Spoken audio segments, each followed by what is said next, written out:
বিসমিল্লাহির রহমানির রহিম। আলহামদুলিল্লাহি রাব্বিল আলামিন, ওয়াসসালাতু ওয়াসসালামু আলা আশরাফিল আমবিয়া ওয়াল মুরসালিন নবিয়িনা মুহাম্মাদিন ওয়া আলা আলিহি ওয়া সাহবিহি আজমাইন। আম্মা বাদ। তাবিজের ব্যাপারটি অত্যন্ত গুরুত্বপূর্ণ, এই জন্য তাবিজ সম্পর্কে বিশেষভাবে অধ্যায় কায়েম করেছেন লেখক। তারপরে এর আগের বিষয়টি ছিল বালা সম্পর্কে আর তাগা সম্পর্কে, আর এই ধরনের যা কিছু বালা তামা আর অনুরূপ যে কিছু এ সম্পর্কে ছিল। এরপরে লেখক বলছেন বাবু মাজা ফির রোকা ওয়া তামাইম। এই অধ্যায় হচ্ছে ঝাড়ফুঁক সম্পর্কে আর তামাইম মানে তাবিজ সম্পর্কে, তাবিজ কবচ সম্পর্কে, আর রোকা মানে ঝাড়ফুঁক। রোকা মানে যেসব দোয়া পড়ে বা কিছু মন্ত্রতন্ত্র পড়ে যে ফুঁক দেওয়া হয়, একে রোকা বলা হয়। রোকা সম্পর্কে জেনে রাখতে হবে যে ঝাড়ফুঁক হচ্ছে দুই প্রকার, জায়েজ আর নাজায়েজ। কারণ জায়েজ ঝাড়ফুঁকের সহি হাদিসে প্রমাণ রয়েছে, এবং জায়েজ ঝাড়ফুঁকের জন্য আল্লাহ সূরায়ে নাস এবং ফালাক স্পেশালি নাজেল করেছেন জাদু থেকে নবী করিম সাল্লাল্লাহু আলাইহি ওয়াসাল্লামের আরোগ্যতার জন্য। এছাড়া প্রচুর সহি হাদিস রয়েছে যে নবী সাল্লাল্লাহু আলাইহি ওয়াসাল্লাম ঝাড়ফুঁক করতেন। নিজেই আপনি নিজের জন্য ঝাড়ফুঁক করেন, মানে নিজেই দোয়া পড়ে নিজেই ফুঁক দেন নিজের দেহে, অথবা নিজের হাতে ফুঁক দেওয়ার পরে হাত বুলিয়ে নেন, শরীরে হাত ফিরিয়ে নেন, এসবের প্রমাণ রয়েছে। অথবা যদি নিজে না করে কেউ, তো অন্যকেও আপনি ফুঁক দিতে পারেন, নিজের ছেলে মেয়েদের অথবা অন্যদের ওপর দম করতে পারেন বা ঝাড়ফুঁক করতে পারেন। এই ঝাড়ফুঁকের ক্ষেত্রে জায়েজ কোনগুলি? যেগুলি শিরক মুক্ত, যাতে শিরক নেই, আর অর্থ জ্ঞাত। শিরক মুক্ত, অর্থ জ্ঞাত। যদি অর্থ বুঝতে পারেন, অর্থ বুঝতেই হবে, অর্থ না বুঝলে চলবে না কিন্তু। কেন অর্থ না বুঝতে পারলেই ডাল মে কুছ কালা হয়, বুঝতে পারছেন না? অর্থ না বুঝলেই গোলমাল কিছু আছে। এইসব মন্ত্রতন্ত্র যারা তৈরি করেছে এমন করে তৈরি করেছে আপনাকে বুঝতে দিতে চায় না, কিন্তু আপনি করুন, শিরক করুন। আর অনেক জিনের নাম আছে, শয়তানের নাম আছে, দেবী দেবতার নাম আছে, যেগুলি আপনি বুঝতে পারবেন না, ওই টার্মগুলি বুঝতে পারবেন না, ওইভাবে শিরক করাতে চায়। এই জন্য মন্ত্রের অর্থ সাধারণত বোঝা যায় না, ওসব দিয়ে ঝাড়ফুঁক করা জায়েজ নয়। যেসব ভাষার অর্থ বুঝেন না, এমন ভাষা আছে আপনি বুঝেন না, আপনাকে বলা হচ্ছে যে না ভালো, এই দুয়া কালামগুলি ভালো, কিন্তু জাপানি ভাষায়, ইন্দোনেশি ভাষায়।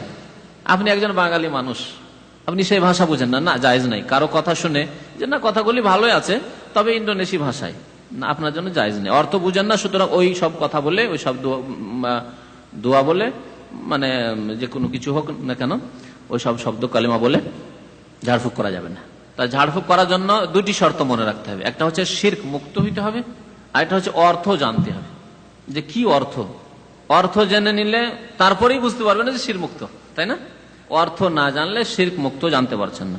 অর্থ জানার পরে এখন বিচার বিবেচনা করতে হবে যে শিরক মুক্ত কিনা। আমি যেই কথাগুলি পড়ে দম করব, ফুঁক দেব, ঝাড়ফুঁক করব, সেগুলি শিরক মুক্ত কিনা, তারপরে দেখতে হবে আপনাকে। আর যদি অর্থই না বুঝতে পারেন তাহলে শিরক মুক্ত কিনা জানতেই পারছেন না। তাহলে প্রথম দেখতে হবে যে আপনি অর্থ বুঝতে পারছেন কিনা। তাহলে আরবি ভাষাতেও যদি কোনো দোয়া কালাম আপনাকে কেউ শিখায়, কিন্তু সেগুলি কোরআনী দোয়া নাই, কোরআনী হলে অসুবিধা নেই, আলহামদুলিল্লাহ, কোরআন শিরক মুক্ত। হাদিসের দোয়া যদি দোয়ায় মাসুরা হয় তাহলে শিরক মুক্ত, কনফার্ম হয়ে গেলেন। কিন্তু আপনাকে জানতে হবে যে এটি হাদিসের দোয়া কিনা। কোরআন সম্পর্কে তো সাধারণ মানুষ মোটামুটি জ্ঞান রাখে যে এটি কোরআনের দোয়া, ঠিক না? কিন্তু হাদিসের দোয়া সম্পর্কে অনেকে জ্ঞান রাখেন না, জনসাধারণ প্রায় জ্ঞান রাখেন না যে এটি হাদিস, আর পার্থক্য করতে পারবেন না যে এটি মানুষের তৈরি করা না এটি হাদিসের দোয়া। কারণ আমরা দেখেছি অনেক সময় যারা নিয়ত উচ্চারণ করে পড়ে নামাইতো, ওরা ভাবে যেগুলি হাদিসেরই দোয়া। হ্যাঁ, আরবি ভাষায় খুব চমৎকার ভাবে বানিয়ে দিয়েছি বিদাতি মোল্লারা, আর জনসাধারণ ভাবছে যে হাদিসের কথাই হবে, হাদিসেরই নিয়ত। অথচ হাদিসের হয়েও পাবেন না কোথাও খুঁজে, জাল হাদিসেও নেই। এটা হাদিস তো সহি হাদিস আর হাসান, এগুলির আমল করতে হবে। জয়ীফ হাদিস আমল করতে হবে না। সন্দিহান হয়ে গেলেন যে এটা রাসূলের থেকে প্রমাণ হচ্ছে না, জয়ীফ দুর্বল, যেহেতু সূত্র দুর্বল। তারপরে জাল মানে হাদিস মিথ্যা, কিন্তু মিথ্যা হাদিসেও এই উচ্চারিত নিয়ত নেই। তাহলে তারপরে আর স্থান কি থেকে যায়? অথচ মিথ্যা হাদিস যদি কেউ বয়ান করে তার ঠিকানা জাহান্নাম, আল্লাহ রাসূল বলেছেন। ওই যে মিথ্যা হাদিস কেউ বর্ণনা করে, মান কাযাবা আলাইয়া মুতাআম্মিদান, আমার সম্পর্কে কেউ যদি মিথ্যা কথা বলে যে আল্লাহ রাসূল বলেছেন, এটি রাসূলের দোয়া, তাহলে ফালিয়াতাবাওয়া মাকআদাহু মিনান নার, সে যেন তার স্থান জাহান্নামে তৈরি করে নেয়, জাহান্নামে তার স্থান বানিয়ে নিল, জাহান্নাম যাবে সে। জাল কথা বর্ণনা করে, জাল কথা দিয়ে ঝাড়ফুঁক করে, জাল কথার প্রচার করে, তাহলে যেটি জালও নয়, সহিও নয়, হাসানও নয়, জয়ীফও নয়, জালও নয়, মানে হাদিসের হয়ও নেই, কিচ্ছুতে নেই, মানুষের তৈরি করা নিয়ত, ওর অবস্থা কি হবে? ও জান্নাতে চলে যাবে না নাওয়াইতে পড়ে? চিন্তা করুন। কিন্তু সাধারণ মানুষ তো আর পার্থক্য করতে পারে না যে বাবা নামাই তো হাদিসে নেই। ও তো ভাবে যে হাদিসেরই দোয়া কালাম, যেমন ভাবে যে এমনি ওয়াজাহাত ওয়াজিয়া জায় নামাজের হাদিসে আছে, সুবহানাক আল্লাহুম্মা সানা ও হাদিসে আছে, আত্তাহিয়াতু হাদিসে আছে, আল্লাহুম্মা সাল্লি আলা মুহাম্মাদ আল্লাহুম্মা বারিক আলা মুহাম্মাদ দরুদ শরীফ হাদিসে আছে, নামাই তো হাদিসে আছে। যেহেতু নামাজ শিক্ষা আমরা এরকমই নামাজ শিখেছি, ঠিক না? তাহলে সাধারণ মানুষ পার্থক্য করতে পারবে না। আরবি ভাষাতে হইলে ধোকা খেতে হবে না, কারণ সলেমানি নকশা, আরো বলি গত সপ্তাহে বলেছিলাম সলেমানি নকশার কথা না, সলেমানি নকশাতে যেসব মন্ত্র আছে, মন্ত্র শিরকি মন্ত্র, সেগুলি আরবি ভাষায় আছে। এখন আপনি একজন বাঙালি মানুষ বা উর্দু ভাষী মানুষ, উপমহাদেশ ইন্ডিয়া বাংলাদেশের ভাষা বুঝেন, আপনি ওই সলেমানি নকশার দোয়া পড়বেন, মন্ত্র পড়বেন, আর আরবিতে লিখা আছে, তো তাহলে তো হাদিসেরই দোয়া হবে, আর ঝাড়ফুঁক করা শুরু করলেন না, মোটেই না। কেন কোন মেয়ের সাথে প্রেম করার জন্য সলেমানি নকশাতে দোয়া শিখাচ্ছে, আর বলছে যে আল্লাহুম্মা ইন্না ফলা বিনতে ফলানিন, এইভাবে ফলা বিনতে ফলানিন, অমুকের মেয়ে অমুক, আর ওরকে আমি ভালোবাসতে চাই, সুতরাং এটা আমার ব্যবস্থা হওয়া চাই, এইভাবে যে লিখেছে আরবি ভাষা। এখন সাধারণ পাবলিক মানুষ পড়বে, ভাবে যে তো দুয়ারে ইন্না ফলানান বিনতে ফলানান লিখা আছে, বিন্ত লিখা আছে, ফলান লিখা আছে, ইন্না লিখা আছে, তো আরবি, তাহলে তো দোয়া কালাম, অথচ মন্ত্র, কুফর, শিরক, তারপরে হারাম এইসব প্রেম করা। আল্লাহ বলছেন সোজা চলো, তুমি বিবাহ করবে, পয়গাম দাও, গার্জেন আছে, বিবাহ দিলে ভালো, না হলে অন্য কোথাও খুঁজো। হাটে বাজারে সওদা করতে গিয়েছো, কেনাকাটার জন্য গিয়েছো, যে যার সাথে তোমার হচ্ছে দরে দামে হইলো কেন, আর না হইলো অন্য জায়গায় দেখো তুমি। হ্যাঁ, ওই রকমই ব্যাপার স্যাপার এখানে, বিয়ে শাদী হচ্ছে আখদ, প্রেম করে বিয়ে করবে জবরদস্তি। আর এই মন্ত্র শিরকি মন্ত্র শেখাচ্ছে, আর নাম হয়েছে সলেমানি নকশা, নাউজুবিল্লাহ। নবীর নামের সাথে কত শয়তানি আচরণ, শিরক আর কুফরি করবে সুলাইমান আলাইহিস সালামের নাম দিয়ে, আমালে কোরআনী নাম দিয়ে। আমালে কোরআনী বই আছে, ঝাড়ফুঁক, শিরকি ঝাড়ফুঁক শেখানো হচ্ছে আমালে কোরআনী। তারপরে আর একটা কি আছে, নেয়ামুল কোরআন।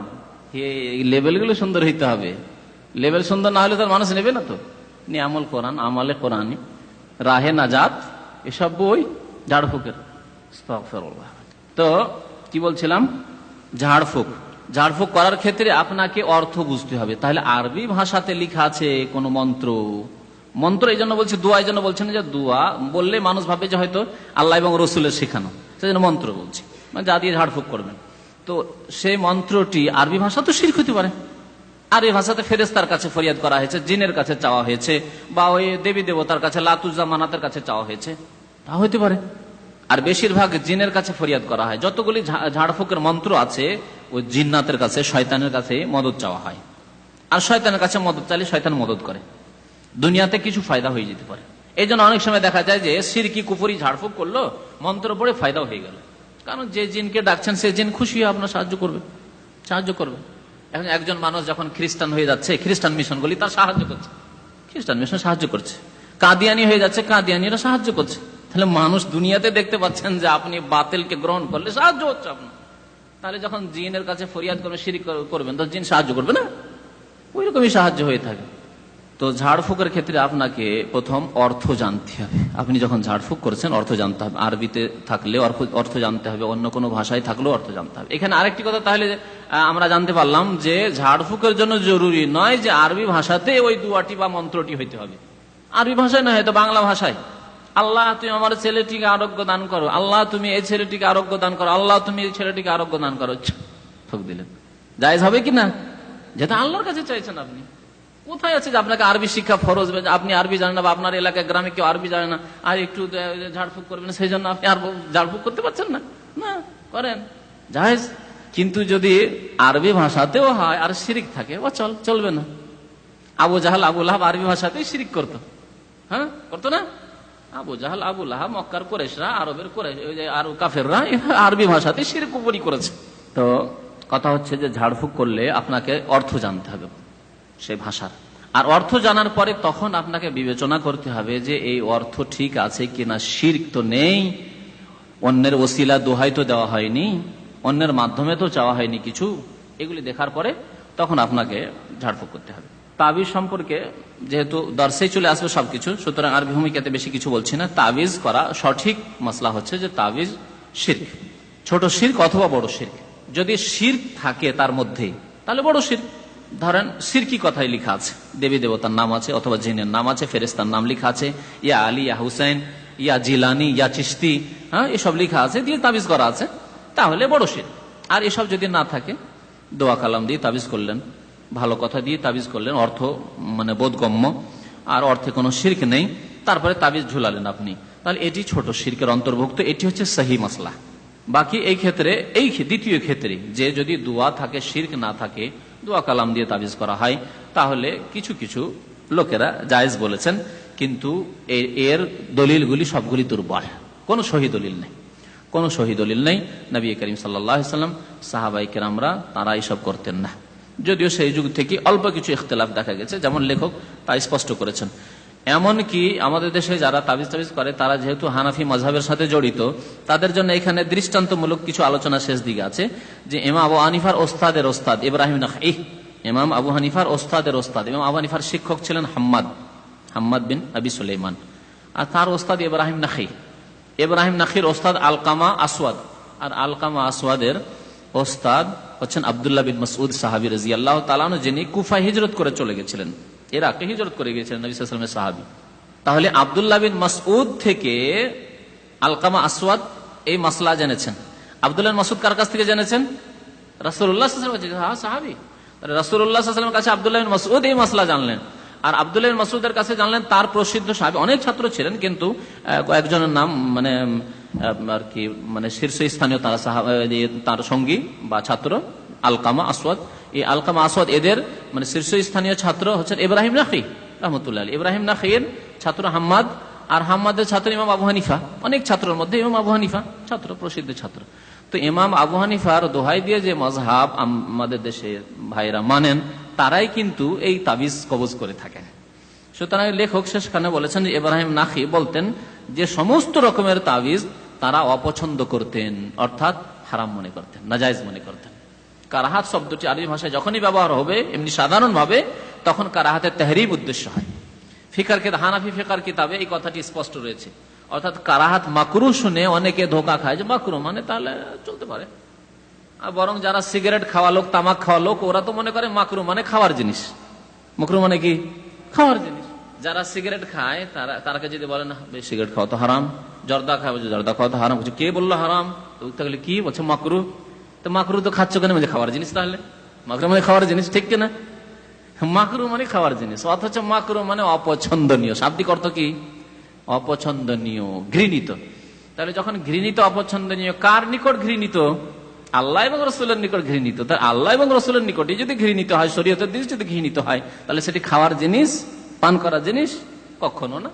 তারপরে মনে রাখেন, হানাফি ফিকার কিতাবাদিতে রয়েছে যে কোনো কিতাবে, কোনো ফিকার কিতাবে, কোনো মাসলায় যদি লেখা থাকে যে হাজা মাকরুহ বা হাজা ইউকরাহ, এটি মাকরুহ, তাহলে মাকরুহ মানে বড় মাকরুহ ধরা হয়, অর্থাৎ মাকরুহে তাহরিমই ধরা। মাকরুহ দুই ভাগে বিভক্ত তাদের কাছে ফিকার মাসলাই, মাকরুহে তাহরিম এবং মাকরুহে তানজিহ। মাকরুহে তাহরিমের উদ্দেশ্য হচ্ছে হারাম, নিষিদ্ধ। কিন্তু হারাম কেন বললেন না তারা? একটু ভাষায় পার্থক্য করেছেন, ভাষায় পার্থক্য করেছেন। এর উদাহরণটি দিচ্ছি। কবরে সিজদা করা বা আল্লাহ ছাড়া অন্যকে সিজদা করা, দেবী দেবতাকে সিজদা করা কি? শিরক। আর একজন উত্তর দিল হারাম। ঠিক নয় তার উত্তরটি? এখনই বলেন যে শিরক হারাম, তাহলে ওই বললো যে না আল্লাহ ছাড়া অন্যকে সিজদা করা হারাম, তাহলে ওর উত্তর ঠিক আছে। আর আপনি যে বললেন আল্লাহ ছাড়া অন্যকে সিজদা করা শিরক, এই উত্তরও ঠিক আছে। আর যদি কেউ বলে যে আল্লাহ ছাড়া অন্যকে সিজদা করা নাজায়েজ, অবৈধ, সে উত্তরও ঠিক আছে। কিন্তু একটু একটু পার্থক্য আছে, ঠিক না? শিরক যখন বললেন, সতর্ক, শিরক, শিরক মুসলমানই থাকবো না। আর যদি হারাম বলেন, তো অনেকে হারাম খাচ্ছে মুসলমান, মদ খাওয়া হারাম, মিথ্যা কথা বলাও হারাম, তাই না? ওয়াদা খেলাফি করাও হারাম। তাহলে ওই রকম পর্যায়ে তো শিরক নিয়ে যাওয়া যাবে না। কিন্তু হারামের আওতা হচ্ছে অনেক ব্যাপক, হারামের আওতাভুক্ত। হারাম চাইতে একটু হালকা ভাষা হচ্ছে নাজায়েজ, বুঝতে পারছেন? বাম হাতে পান করা হারাম, কথাটি একটু শক্ত লাগছে, কিন্তু নাজায়েজ ঠিক আছে তার জন্য, বুঝতে পারছেন? কি বলছিলাম? মাকরুহ। মাকরুহ কেন বললেন ফোকাহারা, হারাম না বললে? ওই যে হালকা করে একটু, যেমন নাজায়েজ আর হারামের পার্থক্য করে একটু বলা হয়েছে, ঠিক তেমনি মাকরুহ তাহরিমি, এমন মাকরুহ ঘৃণিত যেটা হারাম, তাহরিম। আর আরেকটা হচ্ছে মাকরুহ তানজিহ, মানে অপছন্দনীয়, কখনো প্রয়োজনে যদি ব্যবহার করা যায়, কিন্তু আসলে অপছন্দনীয়, অপছন্দনীয়, মাকরুহ তানজিহ। তো কথা হচ্ছে যে ফোকাহারা বলেছেন, যেখানে ফোকাহারা বা ওলামারা বলেন মাকরুহ মানে মাকরুহ তাহরিমি, হারাম, নিষিদ্ধ, তাহলে তাবিজ আব্দুল্লাহ বিন মাসউদ, আব্দুল্লাহ বিন মাসউদের ছাত্রগণ, আব্দুল্লাহ বিন মাসউদের ছাত্রদের অন্তর্ভুক্ত ইমাম আবু হানিফা, তাদের মত ছিল যে তাবিজ হচ্ছে হারাম, নিষিদ্ধ। লেখক বলছেন যে বুখারী শরীফে রয়েছে, ফিস সাহিহ মানে সহিহ বুখারীতে রয়েছে, আন আবি বাশির আনসারী, আবি বাশির আনসারী রাদিয়াল্লাহু তাআলা আনহু বর্ণনা করেছেন, আন্নাহু কানা মা রাসূলিল্লাহ সাল্লাল্লাহু আলাইহি ওয়াসাল্লাম, তিনি আল্লাহ রাসূলের সাথে ছিলেন কোন এক সফরে, ফি বাদি আসফারিহি, কোন এক সফরে, যুদ্ধের সফরে ছিলেন, সফর থেকে ফিরে আসছিলেন, আর সাহাবায়ে কেরামদের সাথে সফরে উট থাকা স্বাভাবিক, কারণ ওটি ছিল তাদের যানবাহন সওয়ারি। ফাআরসালা রাসূলান আল্লা ইউবকায়ান্না ফি রাকাবাতি বাইরিন কিলাদাতান মিন ওয়াতরিন আও কিলাদাতান ইল্লা কুতিয়াত। আল্লাহ রাসূল বললেন যে মানুষকে জানিয়ে দাও, ঘোষণা করে দাও যে কোনো উটের গলায় যাতে করে কোনো মালা না থাকে, মালা না থাকে, যদি মালা থাকে বিশেষ মালাই হোক বা সাধারণ মালা হোক, ইল্লা কুতিয়াত কেটে ফেলো, ছিঁড়ে ফেলো। এই যে জানোয়ারের গলায় মালা দেওয়া, এটি চলে আসছে পুরনো যুগ থেকে, জাহিলিয়াতের যুগ থেকে চলে আসছে। আমরা দেখেছি ছোটকালে মহিষ, গ্রামে গঞ্জে মহিষ দেখতাম, মহিষের গলায় থাকে মালা থাকে, এই ঝনঝন করে বাজে না, ওইসব মালা থাকে না, বা বেল্টের মতো মালা থাকে, বাজে না, বিনা বাজনারই রয়েছে হয়তো, কিন্তু বেল্ট থাকে, হ্যাঁ, চামড়া দিয়ে তৈরি করা বেল্ট থাকে, থাকে না, চামড়া দিয়ে তৈরি করা বেল্ট থাকে। এরকম প্রাচীন যুগে ইয়ে দিয়ে, রগ দিয়ে, যে রগ, জানোয়ারের যে রগগুলো, শক্ত রগগুলি, ওগুলোকে শুকিয়ে তারপর রশি পাকিয়ে খুব মজবুত হয়, যেটা দিয়ে ওই ধনুক তৈরি করা হয়। ধনুকের যে রশিটা, ধনুকের রশিটা তো এই হয় না, রগ দিয়ে তৈরি করা, যাতে ছিঁড়ে না যায়। যতই জোরে টান দেন না কেন, ধনুক টান দিবেন তীর ছাড়ার সময়, ছিঁড়বে না, করে কত শক্ত, আর এত শক্ত যে ছিঁড়বে না। যেহেতু যদি জানোয়ারের গলায় থাকে, জোর করে যদি টান দেন, যেহেতু ওই রশি ছিঁড়ছে না, যেহেতু রগ দিয়ে শক্ত মানে পাকানো, সেজন্য কি হবে, জানোয়ারের গলা পর্যন্ত কেটে যেতে পারে, জানোয়ারের গলা কেটে যেতে পারে, কিন্তু সেই রশি ছিঁড়বে না। তাহলে দুইটি উদ্দেশ্যে নিষেধ করা হয়েছে। একটি হচ্ছে যে জাহিলিয়াতের যুগে কুসংস্কার ছিল যে এই রগের তৈরি করা অথবা চামড়ার তৈরি করা অথবা বিভিন্ন রকম জিনিস দিয়ে তৈরি করা এসব মালা যদি গলায় থাকে জানোয়ারের, উটের হোক আর মহিষের হোক আর গরুর হোক, তাহলে বদনজর লাগবে না। গাই, দুধ দেওয়া গাই যে দুধ হচ্ছে, ও গায়ের গলাতে এসব ঝুলিয়ে রাখে, যাতে করে তার দুধে কেউ বদনজর না লাগিয়ে দেয়, অগ্রিম প্রতিরক্ষামূলক। শিরক, এই শিরকের অন্তর্ভুক্ত।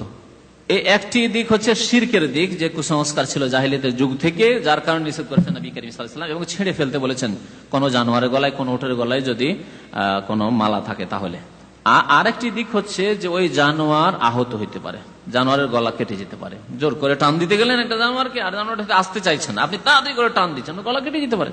আপনি একটা খাসি বা ছাগল বকরির গলায় যদি ওই রকম শক্ত রশি থাকে আর জোর করে টান দেন, তা গলা কেটে যেতে পারে।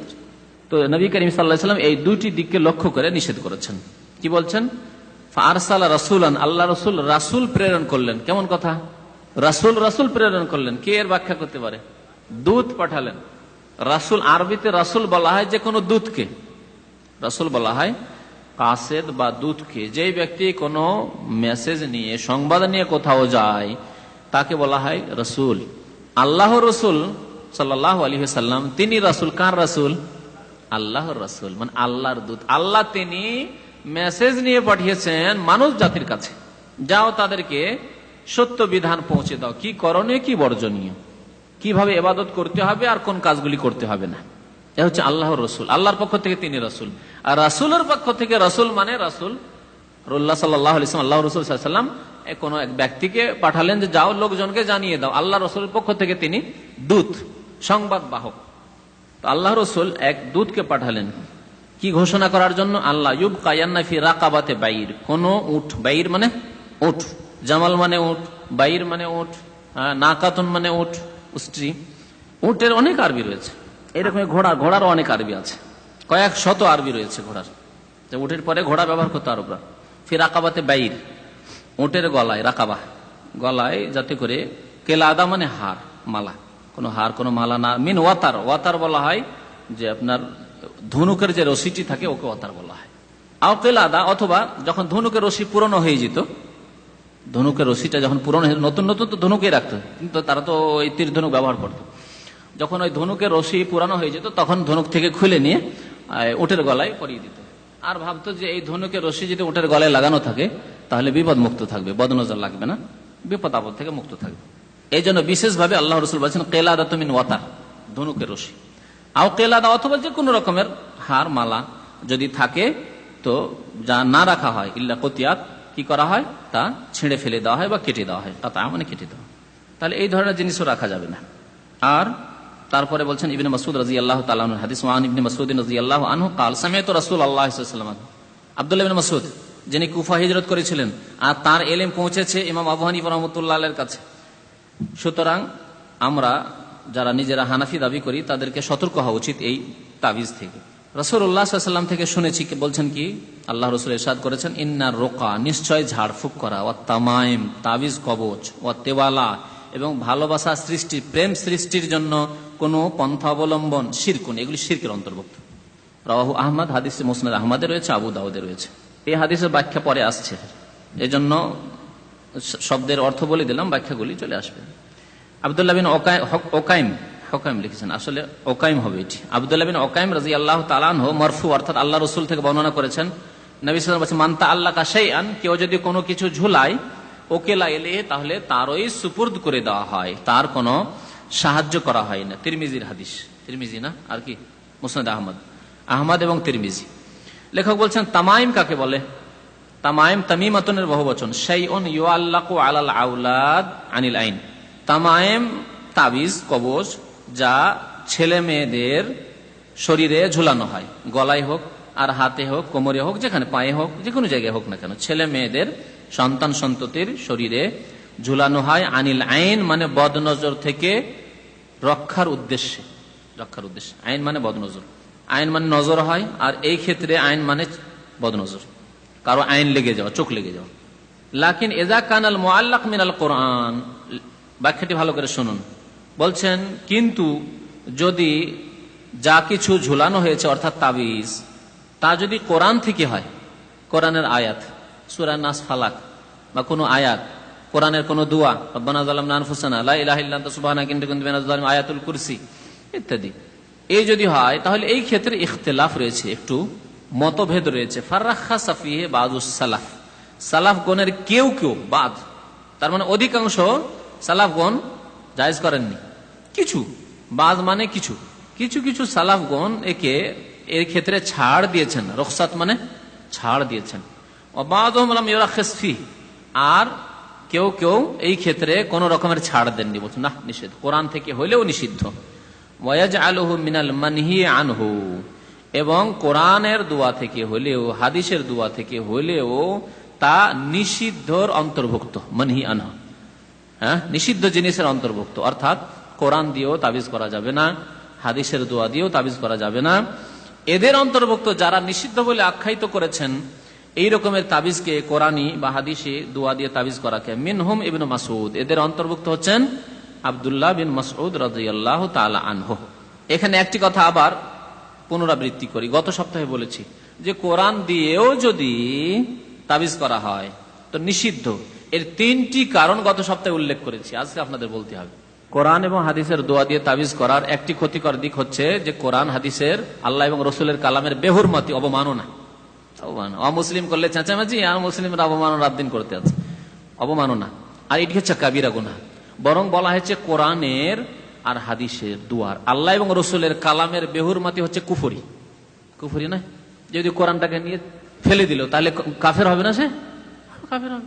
ওই রকমই কেউ যদি কোরআনের একটি পাতা নিয়ে নকল করলো, যারা নকল করে, ইসলামিক সাবজেক্ট নিয়ে পড়াশোনা করছে, নকল করে গিয়ে নকলটিকে কোথায় রাখবো, এখানে নিয়ে ফেলে দিল, তাহলে সে কাফের হয়ে গেল। তাহলে আল্লাহ এবং রসুলের কালামের বাণীর অবমাননা, মানহানি করা হচ্ছে কুফর। আর তাবিজ যারা ব্যবহার করে তারা এই পাপটি করে। সুতরাং জায়েজ হতে পারে না, কোরআন হাদিসের দোয়া দিয়েও তাবিজ করা জায়েজ হতে পারে না। এমন কোন মানুষ নেই যে সে বলে যে আমি যতবার পেশাবে যাই, যতবার পায়খানা যাই, যতবার বিবির কাছে যাই, আমি তাবিজ খুলে যাই। আছে কেউ? কেউ নেই।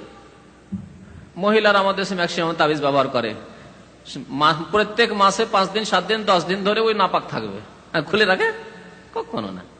একটি কারণ। দ্বিতীয় কারণ অন্য কেউ বলবে, হ্যাঁ, এই যে তাওয়াক্কুল হচ্ছে ইবাদত, আর আল্লাহর উপর তাওয়াক্কুল কমে গিয়ে পুরোপুরি তাওয়াক্কুল ভরসা কিসের উপর হয়ে যায়?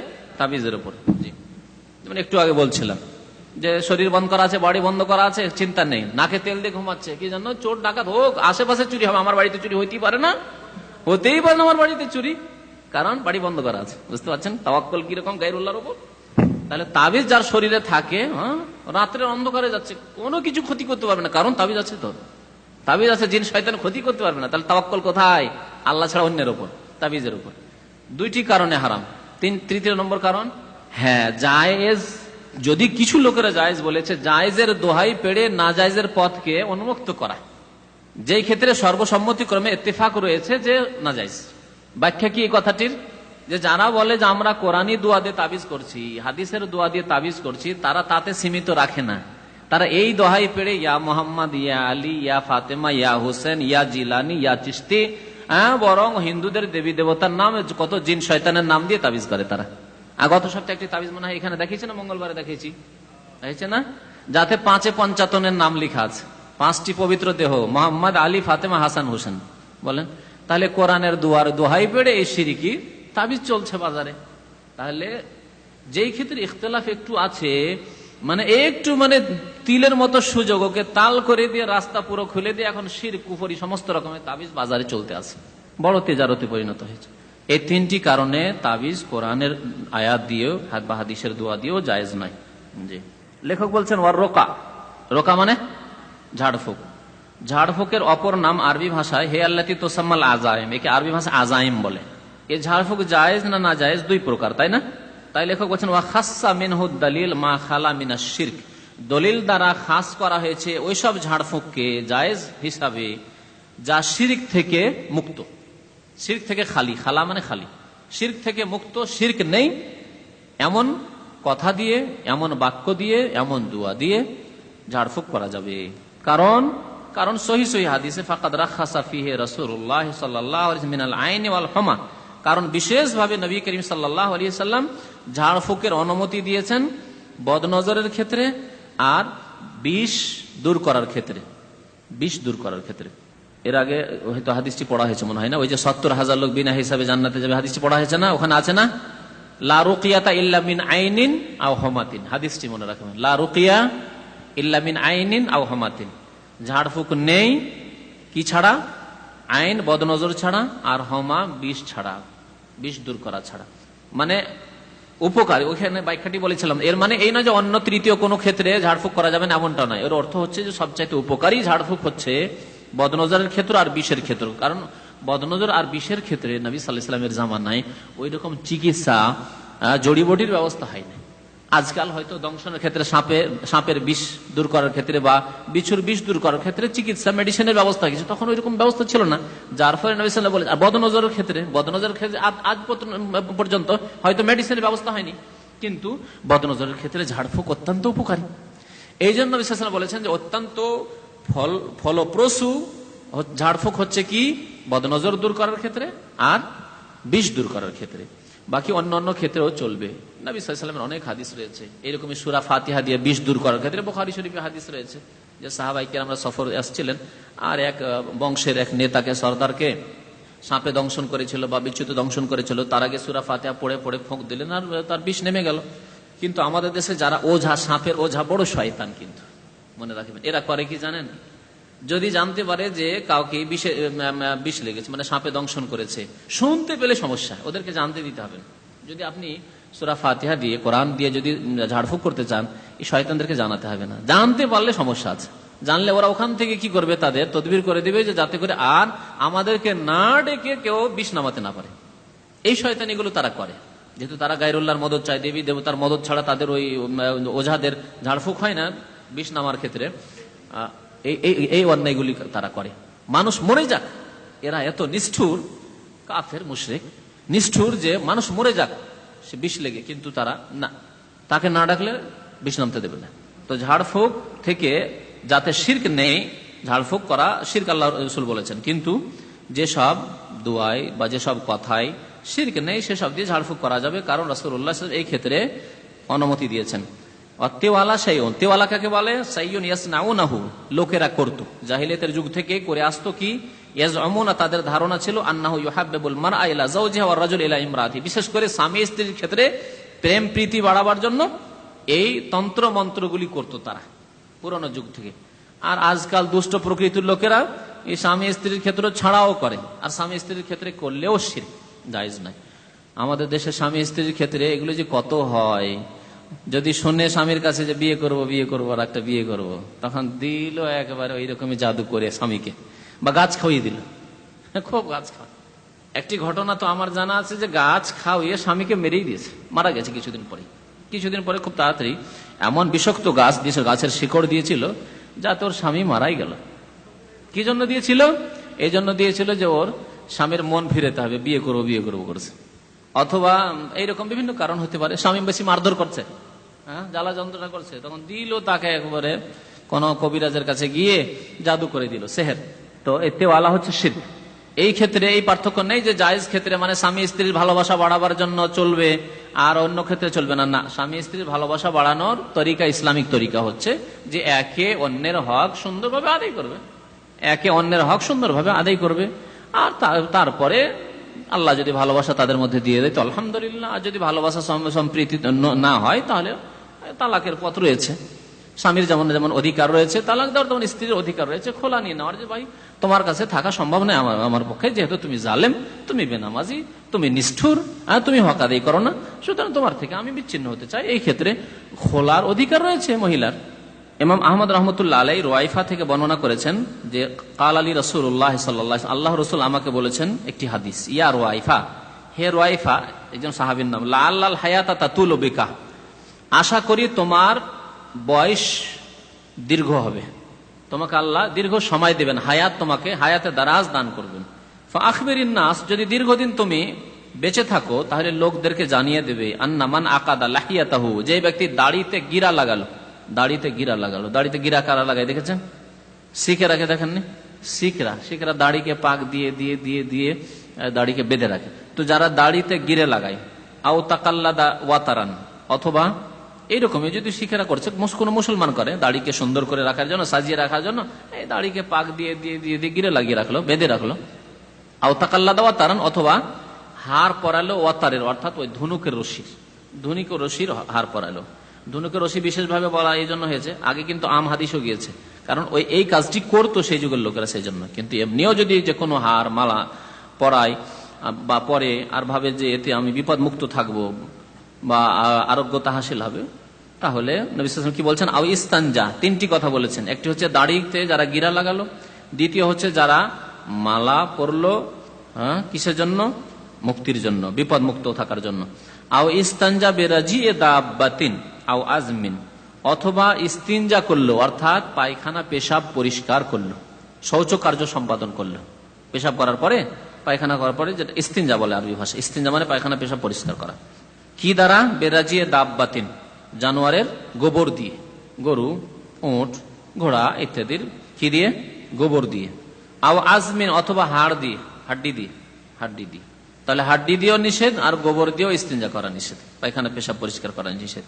এই তিনটি ক্ষেত্রে আল্লাহ রসুল কি বলেছেন? ফাইন্না মুহাম্মাদান বারিউম মিনহু, বলে দিবে লোকদেরকে যে মুহাম্মদ সাল্লাল্লাহু আলাইহি সাল্লামের ওই ব্যক্তির সাথে কোনো সম্পর্ক নেই, মানে সেই ব্যক্তি আল্লাহ রসুলের উম্মতের অন্তর্ভুক্ত নয়, বারি, আল্লাহ রসুল তার থেকে সম্পর্ক ছেদের ঘোষণা করেছেন। দাড়িতে গিরা লাগানো কেন হারাম? যেটি অমুসলিমদের কাজ, অমুসলিমদের সাদৃশ্যতা, সুতরাং হারাম, সম্পর্ক নেই আল্লাহ রসুলের সাথে। তারপরে মালা পরানো যাবে না কেন? কারণ এটা শিরকের অন্তর্ভুক্ত। তারপরে ইস্তিনজা করা যাবে না গোবর দিয়ে, কারণ জিনের, পশুদের খাবার। আজমিন, হাড্ডি দিয়ে জিনদের খাবার। একটি হাদিস দ্বারা প্রমাণ হয় এই পার্থক্যটুকু, যে গোবর টোবর এগুলো হচ্ছে জিনের, পশুদের খাবার, আর হাড্ডিটা হচ্ছে জিনদের খাবার। ফাইন্না মুহাম্মাদান বারিউম মিনহু, কারণ মুহাম্মদ সাল্লাল্লাহু আলাইহি সাল্লাম এইরকম পাপাচার থেকে সম্পর্ক ছেদের ঘোষণা করেছেন। তাবেঈ সাঈদ ইবনে জুবাইর, তিনি তাবেঈ, প্রসিদ্ধ তাবেঈ। সাঈদ ইবনে জুবাইর রাহমাতুল্লাহ আলাইহি বলেছেন, মান কাতা তামিমাতান মিন ইনসানিন কানা কাআদলি রাকাবা, যে ব্যক্তি কোনো মানুষের তাবিজকে ছিঁড়ে ফেলল, তাহলে তাবিজ যদি কারো হাতে থাকে, কারো গলায় থাকে, আর আপনি ছিঁড়ে ফেলতে পারেন, তাহলে বল প্রয়োগ করে ছিঁড়ে ফেলা সওয়াবের কাজ। এমনটা না হয় যে মারামারি শুরু হয়ে যায়। এমন ক্ষেত্রে আপনি বল প্রয়োগ করবেন, ছিঁড়ে ফেলবেন, যে না বন্ধু মানুষ কিছু বলবে না, ওই তো মনটা একটু ক্ষুণ্ণ হইলেও কিন্তু কিছু করতে পারবে না। অথবা অধীনস্থ ব্যক্তি, অথবা আপনার এইরকম ক্ষমতা রয়েছে যে মেনে নেবে, ঠিক আছে। এমনকি অন্তর থেকে যদি নাও মেনে নেয় তাও তবুও করতে হবে। কিন্তু কথা হচ্ছে যে যাতে করে ফিতনা ফাসাদ না হয়, মারপিট না হয়ে যায়, লড়াই না হয়ে যায়, এর কারণে খুন না হয়ে যায়। জি হ্যাঁ, তাও তো আরো ভালো। হ্যাঁ, যদি এরকম বদ প্রকৃতির মানুষ হয় তাহলে ঘুমিয়ে আছে আর ও তাবিজ কেটে নেন, ও ভাবে যে আমার জিনেই নিয়ে গেছে, তাবিজ জিনে নিয়ে গেছে, আরো ভয় পেয়ে যাবে, বাপরে বাপ, যখন তাবিজ আমার ছিঁড়ে নিয়ে যেতে পারে জিন, তাহলে তো আমার চলাফেরাই মুশকিল। এই যে এত যদি সাহস করতে পারে জিন, তাহলে তো আমাকে রাখবে না, এই জিন শেষ করে ফেলবে। হোক তার ইমান আরোই নষ্ট হোক, কিন্তু তার তাবিজ কম্পকে তার ছিঁড়ে ফেলবে। কি বলছেন সওয়াব দেখেন, কানা কা আদলে রাকাবাহ, একটি গোলাম স্বাধীন করার সওয়াব হাসিল করবে। গোলাম মানে কৃতদাস, কেনা মানুষ, আগে যুগে কেনা বেচা হইতো মানুষের, তো কেনা গোলামকে কেউ যদি আজাদ করে দিতে পারে বড়ই স্বভাব রয়েছে। একজন মানুষকে, মুসলমানকে আজাদ করলে বেশি স্বভাব রয়েছে, কারণ সে স্বাধীন হয়ে আল্লাহর ইবাদত বন্দেগী করবে। মালিক হয়তো এমন কাজকর্ম তার থেকে নিচে যে ঠিকভাবে জামাতে নামাজ পড়তে পারছে না লোক। আর যদি অমুসলিমও গোলাম হয় তবু আজাদ করার স্বভাব রয়েছে। ইমাম ওয়াকি এই হাদিসটি বর্ণনা করেছেন, আসার এটি আর কি, আল্লাহ রসুলের হাদিস নয়। তবে তাবেই যখন এই কথাটি বলেছেন সওয়াবের কথা, নিজের পক্ষ থেকে মন গড়া বলতে পারেন না। এই ক্ষেত্রে বলা হয়েছে এইরকম হাদিসগুলি হচ্ছে হুকমান মারফু বলা হয়েছে, মানে আল্লাহ রসুল থেকে স্পষ্ট না বয়ান থাকলেও এই কথাগুলি গায়েবের কথা। একটি গোলাম আজাদ করার সওয়াব, এটি তো নিজের পক্ষ থেকে বলা যায় না। সুতরাং তাবেই নিশ্চয় কোন সাহাবীর কাছে শুনেছেন, আর সাহাবী আল্লাহ রসুলের কাছে শুনেছেন, না হলে তাদের মতো ইমান রেখে তারা এই ধরনের কথা মন গড়া বলবেন। যেমন অনেকে বিদাতি ফাজাইল বয়ান করে বেড়ায়, তারা নিজের পক্ষ থেকে মন গড়া অনেকে বয়ান করে, কিন্তু সাহাবা তাবেইন তারা তো এরকম করতে পারেন না। সুতরাং এই হাদিসগুলিকে বলা হয়েছে যে এগুলি আল্লাহ রসুলের পক্ষ থেকে প্রমাণিত, যদি স্পষ্টভাবে প্রমাণ নেই যে কে কার কাছ থেকে শুনলেন। সাহাবা এবং তাবেইনদের যুগের সাথে কিন্তু এর সম্পর্ক পরের লোকেরা বলতে পারে না। আজকে 1000-1200 বছর পরে কেউ বলবে যে হ্যাঁ এই কাজ করলে এত সওয়াব রয়েছে। একবার যদি চিল্লা চলে যান তাহলে আপনার অর্ধেক হজের নেকি, আর 2 বার দিতে বললে পুরা হজের নেকি। বুঝতে পারছেন? এইরকম কথাবার্তা কেউ যদি বলে তাহলে মনে হয় এত ধার্মিক লোক, মাশাআল্লাহ, দিনদার, দাড়িওয়ালা মানুষ, আর কি মিথ্যা বলতে পারে, নিশ্চয় কোনো প্রমাণ পেয়েছেন না। এইরকম কথা বলা যাবে না এতদিন পরে। এটি সাহাবা এবং তাবেইনদের যুগের সাথে খাস, কারণ যুগটি কাছাকাছি ছিল, আর অনেক সাহাবাই কেরামকে তাবেইনরা পেয়েছেন, কারো কাছ থেকে শুনেছেন। আর সাহাবা তাবেইনরা এত সতর্ক হয়ে কথা বলতেন যে একটি কথা আল্লাহ রসুলের কাছ থেকে না জেনে কথা বলতেন না। সুতরাং তাদের ক্ষেত্রে এই কথাটি প্রযোজ্য মাত্র। ইব্রাহিম নাখি, এই শেষ কথাটি আগে বলেছিলাম, কিন্তু ইব্রাহিম নাখি কি বলেছেন? কুফার আলেম, কানু ইয়াকরাহুন, সালাফে সালেহিন, সাহাবাই কেরাম তাবেইন, ইয়াকরাহুন আত-তামাইমা কুল্লাহা, সমস্ত তাবিজ, সব রকমের তাবিজকে তারা কি করতেন? অপছন্দ করতেন। আর অপছন্দ মানে মাকরুহে তাহরিমি, তারা অপছন্দ করতেন। মিনাল কোরআন ওয়া গায়রিল কোরআন, কোরআন থেকে হলেও তারা অপছন্দ করতেন, আর কোরআন থেকে না হলেও, কোরআনের বাইরেও কেউ তাবিজ করলেও তা অপছন্দ করতেন। এক্ষেত্রে কি বলবেন যে মাকরু মানে মাকরু? তাহলে তো কোরআনের বাইরে হলে তারা মাকরু মনে করতেন, না হারাম, শিরক। এই জন্য মাকরু মানে এখানে মাকরুহে তাহরিমি। তো সাহাবায়ে কেরাম তাবেইন, কানু মানে তারা, তারা কারা? সালাফে সালেহিন। যেহেতু তিনি নিজে তাবা তাবেই, ইব্রাহিম নাখি তাবা তাবেই, যখন তাবা তাবেই বা তাবেইদের মধ্যে ছোট পর্যায়ের, শেষ পর্যায়ের তাবেই, তাহলে তিনি তার আগের লোকদের সম্পর্কে বলছেন, সাহাবায়ে কেরাম সম্পর্কে, তাবেইনদের সম্পর্কে, যে তারা সমস্ত রকমের তাবিজকে অপছন্দ করতেন, সে কোরআন থেকে হোক, ওয়াগাইরিল কোরআন, বা কোরআন ছাড়া অন্য কিছু থেকে হোক। সুতরাং তাবিজ করা ঠিক নয়, তাবিজ করা হচ্ছে গুনার কাজ, তাবিজ করা হচ্ছে বড় শিরক অথবা ছোট শিরক অথবা নিষিদ্ধ কাজ। জি, বিভিন্ন পর্যায়ের তাবিজ রয়েছে। জি, ওয়া সাল্লাল্লাহু আলা নবিয়িনা মুহাম্মদ ওয়া আলা আলিহি ওয়া সাহবিহি আজমাইন। এক ভাই প্রশ্ন করেছেন যে তার স্ত্রী তার বাচ্চার গলায় তাবিজ রেখেছে, বারণ করলেও সে তার কথা শুনছে না, এখন কি করা উচিত?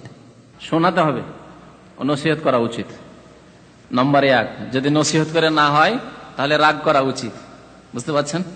ওয়াল্লাতি তাখাফুনা নুশুজাহুন্না ফাইযাহুন্না ওয়াহজুরুহুন্না ফিল মাদাজি ওয়াদরিবুহুন্না, আল্লাহ বলছেন যদি তোমার বিরুদ্ধাচরণ করে, দিনের কথায় মানতে গিয়ে না মানে ঠিকভাবে গুনাহ করে, তাহলে প্রথম উপদেশ দাও, ওয়াজ করো, চিঠি লিখেন, বড় বড় করে চিঠি লিখেন।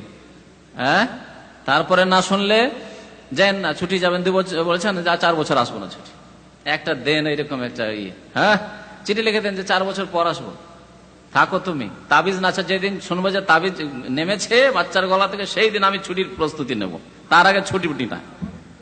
কি করবে আপনাকে? আল্লাহ আপনার জন্য চাইছে আর একটা বিয়ে করে ফেলেন, হ্যাঁ, তার সেই ক্ষেত্রে বাঙালি সমাজ বিয়ে করা মহাপাপ, দুই বিয়ে করা মহাপাপ। ভালো ভালো মানুষ যদি বিয়ে করে, আরে লোকটাকে তো ভালো মনে করতাম, আরে বিয়ে করে ফেললো, এত খারাপ লোক, আল্লাহু আকবার, এত খারাপ লোক দ্বিতীয় বিয়ে করে ফেললো। মুসলিম দেশের একটা কেসের ঘটনা আমি মাঝে মাঝে শোনাই আপনাদেরকে, মনে আছে ঘটনাটি? কোন এক মুসলিম দেশে তার স্ত্রী কেস করেছে স্বামীর ওপর যে আমার স্বামী আমার বিনা অনুমতিতে কেন বিয়ে করলো। কোর্টে হাকিমের সামনে নিয়ে আসা হলো আসামি, তার স্বামীকে জিজ্ঞেস করা হয়, তুমি বিয়ে কেন করেছো? তোমার স্ত্রীর অনুমতি ছাড়া, পারমিশন না নিয়ে বিয়ে করেছে। বাংলাদেশে আইন তৈরি করা আছে, এই ইসলাম বিরোধী আইন, পাকিস্তানে ইসলাম বিরোধী আইন তৈরি করা আছে। তো কথা হচ্ছে যে কেন বিয়ে করেছো তুমি, বেয়াদব কোথাকার, হ্যাঁ এত অন্যায় করেছো তুমি স্ত্রীর ওপর। স্যার আমি বিয়ে করিনি, ও হচ্ছে আমার গার্লফ্রেন্ড, আমি বিয়ে করিনি, গার্লফ্রেন্ড। আচ্ছা তাই, ঠিক আছে, তাহলে তো অসুবিধা নেই, ঠিক আছে। বুঝতে পারছেন, এই হচ্ছে অবস্থা মুসলিম দেশ। এই কেসটি মুসলিম দেশের কথা বলছি, ভারতের মতো দেশের কথা বলছি না, নেপালের মতো দেশের কথা বলছি না, মুসলিম দেশের কথা বলছি। যদি প্রয়োজন হলে নাম বলে দিতাম, কিন্তু নাম বলাটা ভালো নয়, সেই জন্য থাক, নামটা একটু গোপনই থাক। কথা হচ্ছে মুসলিম দেশের অবস্থা যে প্রেম কোনো অসুবিধা নেই, কিন্তু বিয়ে করলে অপরাধ। বেনামি খালাস হয়ে গেল স্বামী, স্বামী ওকে বিয়ে করিনি, ওর সাথে এমনি প্রেম করছি, ওর সাথে এমনি থাকি আমি। আউযুবিল্লাহ। এ হচ্ছে মুসলিম সমাজ আর মুসলিম দেশের আইন কানুন, তাগুতি আইন, কুফরি আইন।